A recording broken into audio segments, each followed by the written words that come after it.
everyone. Thanks again for tuning into Sin's Workshop. Hope you're all having a wonderful day. Today we're going to be talking about Nettle and Bone by T. Kingfisher. This is quite a delightful fairy tale fantasy, I have to say. It was really more than I expected it to be. And this is one of those really short novels, 256 pages. You could read it in a day, honestly. If you're looking for something short and sweet, this is definitely going to be the book for you, especially if you like humor and if you like, I guess, dark fantasy in a way. So Mara, she never really wanted to be anything more than what she is. She's the third daughter of a king and queen. Their kingdom is very small, and after the death of her first sister and marriage of her second sister, she is sent to a convent. She's the spare.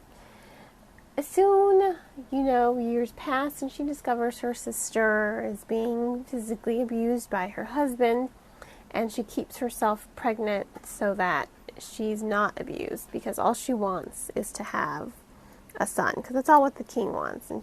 But she knows once he gets that son, she's gonna die.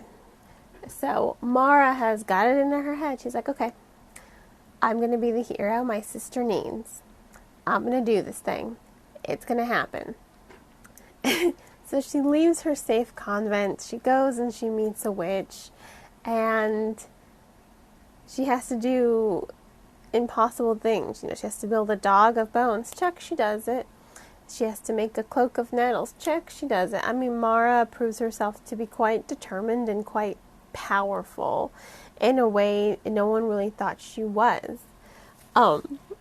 Honestly, it was really fun. She's a little, I want to say absent-minded, but that doesn't seem like the right word for her. She's shy. She likes to keep to herself. But she's determined and she's thoughtful. But she doesn't always realize everything that's in front of her face. She's quite practical. So the scenes between her and other characters, and they point things out to her, and she's like, oh, okay. It's just comical because she's such a sweetheart. And she wants to do the right thing. And then she comes to these realizations like, this is impossible. What the hell am I doing? I don't want to be a hero. And then she's like, no, gotta save my sister. Have to do the impossible. Have to succeed. No room for failure. She's just funny. And, she's really the heart of the story. Her heart, it's heartwarming just to see her evolve throughout the story. Go from shy and not really wanting to do anything with guides. She meets the wayward knight. He doesn't really want to be a knight. He just wants to right some wrongs. It's just like, what we were doing wasn't right, so I left. He left his clan because it's like, well, they weren't doing right things either. And then you have the reluctant godmother with a penchant for curses. Her only good blessing is good health. Everything else, she has to underline it with a curse. Oh, there's a hilarious scene with her and a baby chick that she blesses to find them shelter. Her relationship with the grumpy old witch is just like, I'm gonna live with you. And she's like, please don't. And it's like, no, we're gonna be roommates for now. And it's just like, fine. And did I mention the witch has a rooster that is possessed by a demon? You've got the dog of bones, you've got the demon-possessed rooster, you have the cursed little chick, you've got the wayward knight, the reluctant princess, and the dog made of bones. It's just such a comical cast of characters, but there's a lot of heart there.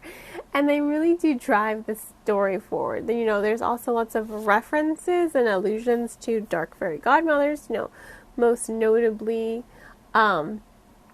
Maleficent. The godmother's telling her, she's like, oh yes, I read this fairy tale once of a disgruntled fairy godmother. All I remember was there's lots of green flames. And I'm just like, yes, that's Maleficent. I love it. I loved the references to some classic fairy tales. There's not a whole lot. I think there's only 1 and 2, and that one right there was the most memorable.